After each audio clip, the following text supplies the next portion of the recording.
Hey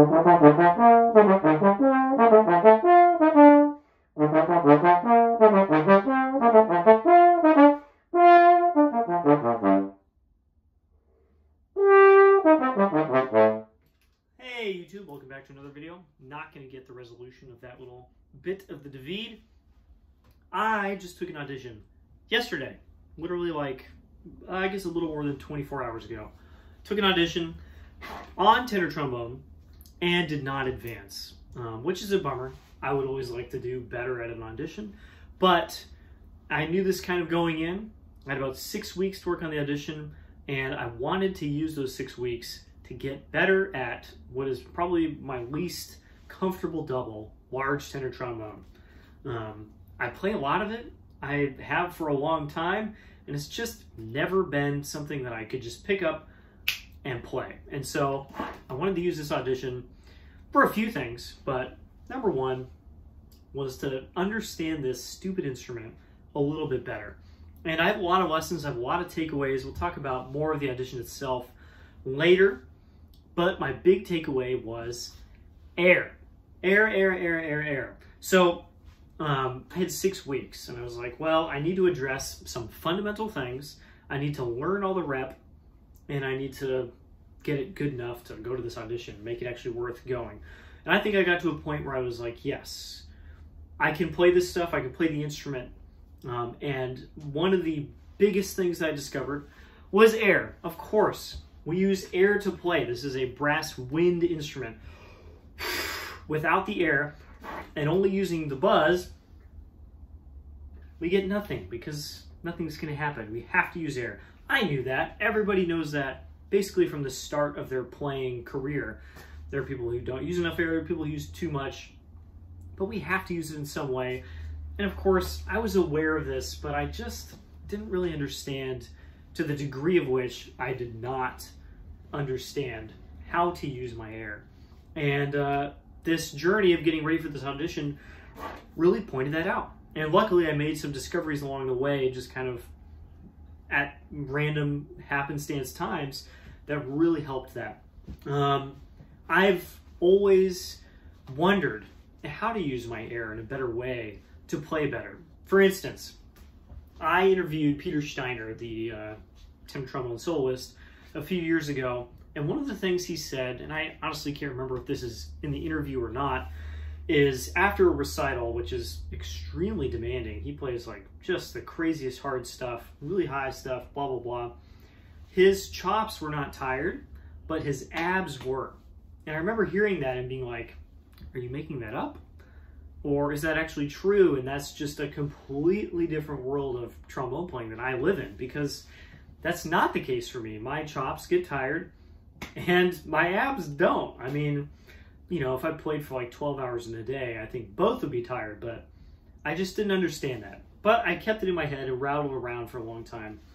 My teacher, my former teacher, Jim Miller, associate principal trombone at the LA Philharmonic, also a very air-driven player. He talks a lot about that.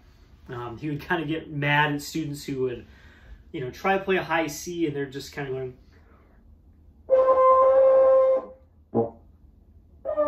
you know, just like squealing it out. And he's like, no, use your air, blow that note into existence.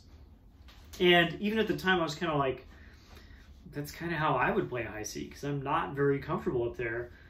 And that's kind of the way I have to squeeze it out.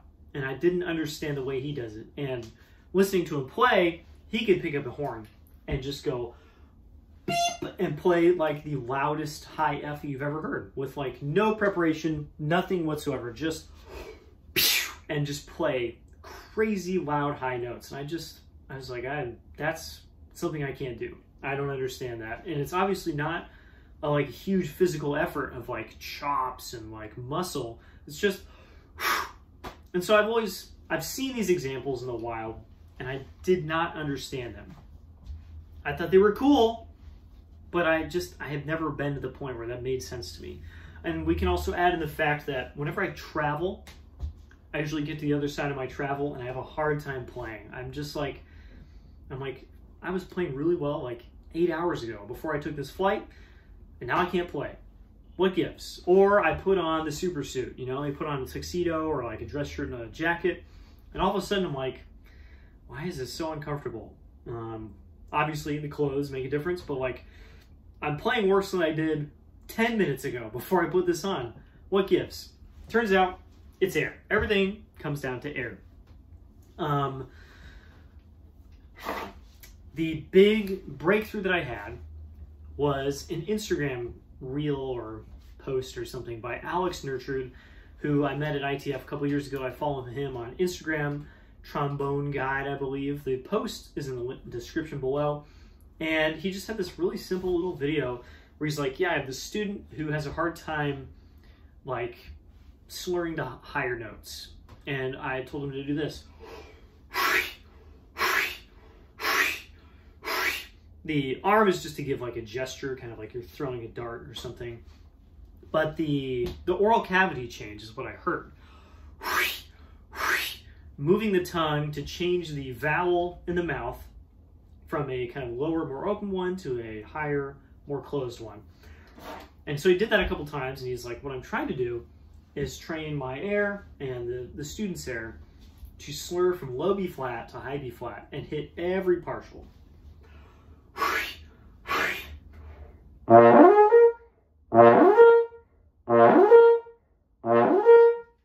And not get stuck on any of them or skip a bunch or whatever. And instead just kind of ride the air, and the chops just happen to hit ba ba ba ba ba ba ba on the way up, instead of thinking I'm going to play this partial and then this partial and then this partial, but just going and hitting all those partials. And I did that. I watched the thing and I was like, that's really interesting. I feel like that might work. And I did a couple, and I picked up my bass trombone at the time. I had a little bit of time where I was playing that. And I did this rip, which was a little better than that one. That was maybe skipping a couple partials, but I was like, how'd I do that? I mean, I can play all those notes on bass trombone, but it doesn't feel that comfortable, that easy. Especially the B flat at the top had this ping, this quality to it, that I was like, that's like a real B flat. And like, I can play that sometimes on bass. It doesn't always feel that good. And so I experimented a lot with that. It felt really good, and I had a great time playing bass trombone through the week after that. This is about a month ago that I discovered that. So a couple weeks into my journey. And then of course, the quick fix. I always find something that works, and then all of a sudden it doesn't work. You know, I'd go to Disney and I'd do the same thing. I would try and warm up with that. Start my warm up with that, and it just wouldn't work. I get stuck on a partial, wouldn't make it to B flat. I could tell maybe that it was way too muscly and not enough something else. I was so confused. And then it turns out it's all about the air, right? So that exercise uses the oral cavity to speed the air up to make it better for the high range as you get to the top. But the operative word here is air. Yes, oral cavity changes, that's important, but the air is making everything happen. And when it didn't work, I realized after a while of doing this, probably a couple weeks, is those days when the exercise didn't work is when this was tight. The upper abdominal, the kind of like solar plexus area, that's the area right where you're, right under the sternum where the ribs meet. The area right under that is the solar plexus, and then the abs are below that, kind of where your stomach is. If that stuff was tight, say I was traveling or wearing concert clothes, or I had sat in my car too much, or it's too early in the morning or whatever, that doesn't work because I breathe in and I can make the oral cavity change, but the air is not there. If instead,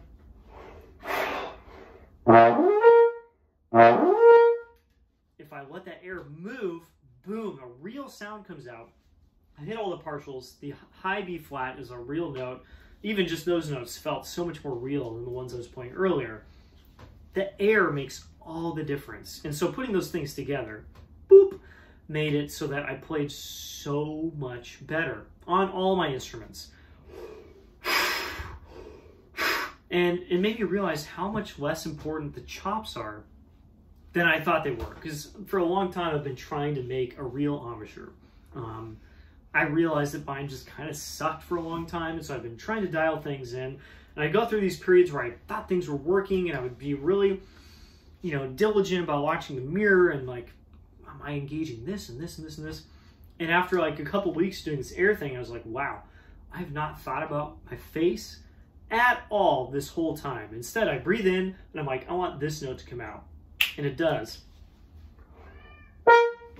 There's a B flat in third, for instance. I can just pop that note out instead of trying to think about all these things and missing it and not sounding good and having much tension. My throat closes up, all this stuff. Instead, air makes the world go around. And it fixed so many of the fundamental things on this, like articulation. I've always had a hard time, especially on large tenors specifically, just like getting a good articulation. Air made that better, including the multiple articulations. I had to do some of that for the audition. And for a while, I was really struggling. I was like, man, this is difficult. Am I just bad at triple tonguing because I don't work on it? Yes, but also because I'm just not using air. It's so much easier than using a bunch of muscle and tongue to make those work.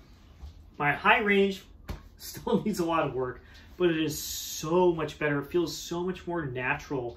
Up to about high B flat, I still need to work on the range above that than it ever has. It's so much better. They sound like real notes. I don't think I have that real tenor player like zing all the time, but I'm getting so much closer to it. My stamina endurance is just like, it's in a total different league than it was 2 months ago, especially on this instrument. I would do like a whole day of working on these excerpts, practicing probably like 4 hours, and I would kind of get near the end of it and be like, wow, my abs are really kind of sore, and my face is tired, but like, I could keep playing, and I could do the hard stuff. I could play really soft.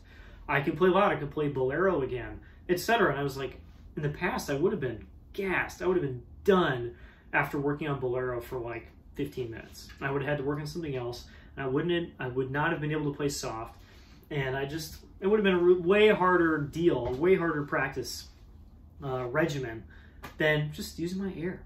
My sound got so much better.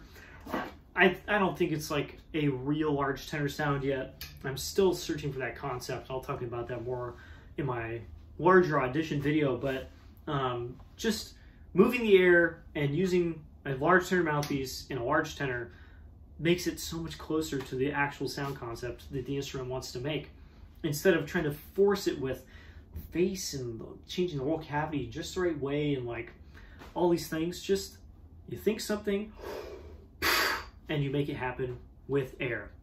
And as per usual, it made all the doubles better. During the period before the audition, I had 6 weeks and I only practiced large tenor. I had to play other instruments during that period. I had to play small tenor at work. I had to play bass at work, I believe. I had to play contra and bass on a totally different concert. And every time I came back to one of these doubles after practicing this a bunch and really honing in on air, I was like, wow, these are so much easier. During the week where I played bass and contra, just during that week, I got like 1,000% better at both of those instruments, to the point where the last couple concerts on contra, I was like, wow, this feels like a real instrument in a way that I'm not sure it really has. I've put a lot of time in, but it hasn't gotten to that point before. And it was all about air. And then I finished the audition. I came back yesterday, and I played like an hour of tuba. And I was like, tuba's so much easier now that I understand how to keep this relaxed while playing the tuba, which is probably the hardest part. And if I do, the whole range of the tuba is just open to me. Mid-range has like a real clear center. I can play low notes, and I don't feel like I'm like mashing the mouthpiece into my face or doing weird things. I had such a blast playing tuba. And then I got my bass trumpet out just to check, because it's like the total opposite. And it felt great too. And I was like, okay, well, turns out air is rather important. Other things are still important. You still need to have like a good embouchure, You need to understand how to multiple tongue. You need to know all these fundamentals. But without that basis of air underneath all of it, it kind of doesn't matter. And this isn't about blowing your instrument down. A good quote that I heard years ago from a very good trumpet player was, "Your sound is a candle. Don't blow it out." It is possible to use too much air, and I don't want to lead people watching this video into that, just trying to blow their instruments off of their faces. That's not really the point. The point is to stay relaxed throughout the upper body so you can take a nice, easy, hopefully silent inhale, and then on the way out, move that air in a nice, concise, quick manner that is appropriate to your instrument. It's always going to be a little bit different per person, per instrument. Not using too much, but using enough to fund what you're trying to do. And once you do that, everything gets so much freaking easier. That's as close as you're going to hear us swear for me. Anyway, that's my video for today. Use your air, relax all this stuff, start to figure that out. It took me like months to realize what the problem was here and how to consistently be able to apply that. So it's not going to happen overnight, but I think it'll make a difference for a lot of players out there. I'm very excited to practice right now because everything's so much easier. That's all I got. See you all in the next video. Bye-bye.